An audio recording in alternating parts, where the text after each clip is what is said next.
สวัสดีพี่น้องประชาชนวันนี้อยู่กับพบนะครับ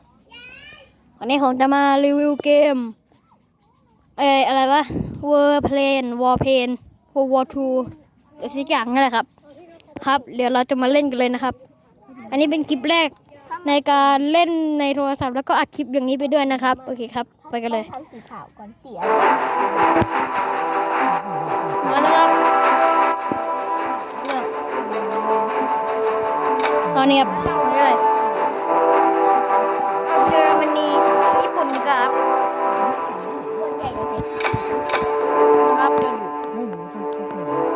The year is 1942. The USA is getting increasingly involved in the war against the Japanese Empire. Japan needs more resources to be able to sustain its military effort. A new Air Force unit is formed to achieve the crucial strategic objective. The new squadron leader มาเริ่มกันเลยไม่ได้ถ่ายเป็นมิชชั่นหรือว่าเราต้องเล่นเอง 操縦士、聞こえてるか？了解。どうぞ。緊急事態発生。そちらの現在地の南方向に敵戦闘機部隊発見。今動けるのは君だけだ。損害を受ける前に敵部隊を殲滅しろ。司令部、了解しました。อินจิโร่มี4กระบอกโอชิโน่กับโจปีนี่ครับทุกคน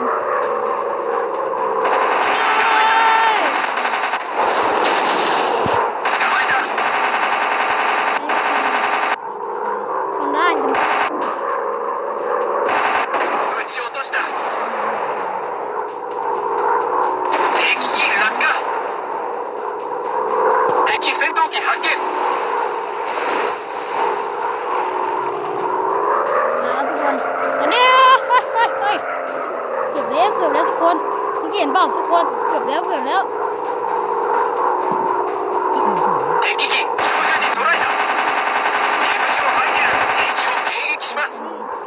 ขาต้องเว้นระยะห่างกระสุนมันจะเอียง戦闘機破壊。作戦完了。この調子だ。目標は確保。作戦完了。起動します。นะครับสอนไม่ต้อง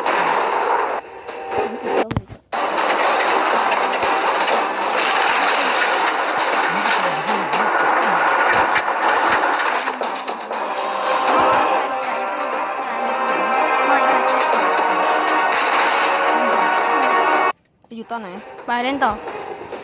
มันซื้อได้แค่ประมาณ15 นาทีนะไปทุกคนจะลงดูใช่ไหมเนี่ย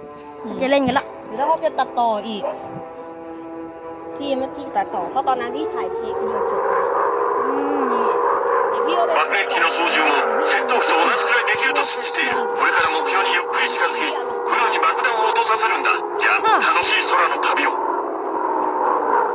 โมนัสผมจะทิ้งระเบิดนะครับ爆弾投下。やったぞ。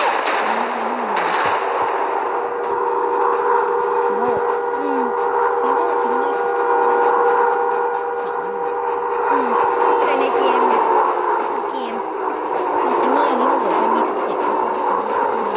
ใช่มี25ทีเยอะคนเยอะนะ爆弾投下。やったぞ。มี21ทีเยอะคนเยอะทุกคนเล่นต่อไม่ใช่สีโลนี้มี5爆弾投下。燃料タンク破壊。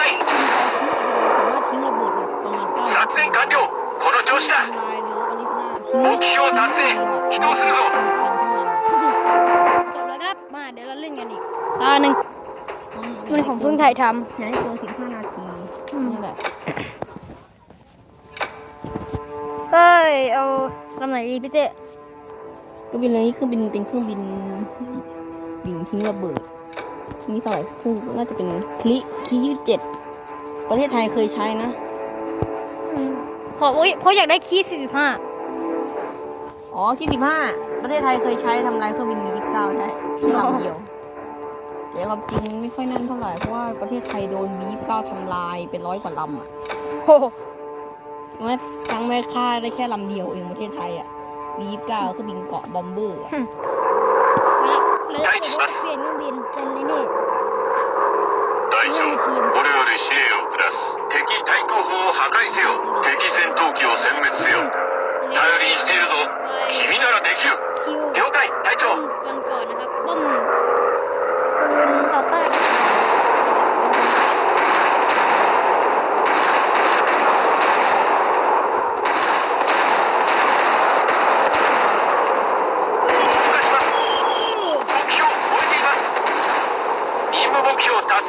โอ้เตะเละหมดเลยเละหมดเลยเละหมดเลยบึ้มหมดเลยโอ้ทุกคนบึ้มหมดเลยครับ待機します。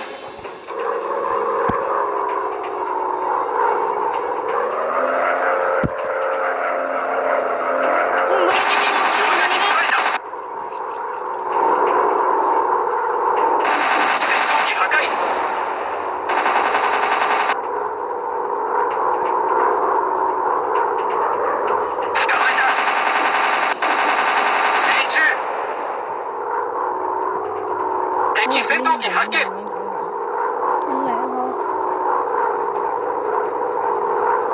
มาเลย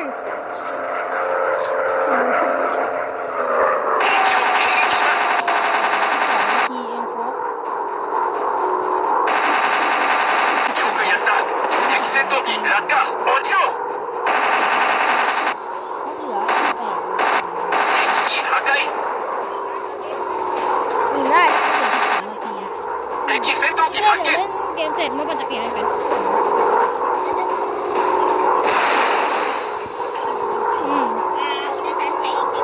捕まえた。โนเกียบังเกอร์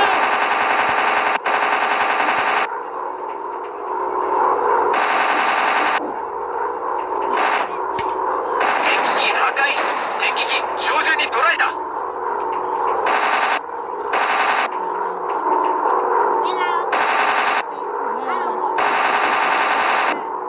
一機落とした。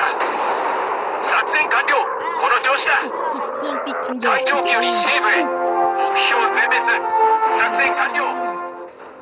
ใช่ตรงนี้มุม เราก็ทำเป็นมุมหน้า ครับเล่นต่อกันเลยครับไป เราต้องเหลือไว้หน้าไม่ใช่แบบนั่นนะดูดิผมต้องทำอีกประมาณ2 นาทีอ่ะมันห้ามเกินประมาณ15 นาทีเชื่อคลิปพี่เดี๋ยวดูคลิปพี่กันว่าพี่เป็นยังไง อะไรวะ พี่บอกว่าอนาค แค่ ต นั้นแค่นั้นแหละครับพอละเดี๋ยวผมก็จบการทำคลิปแค่นี้แหละครับ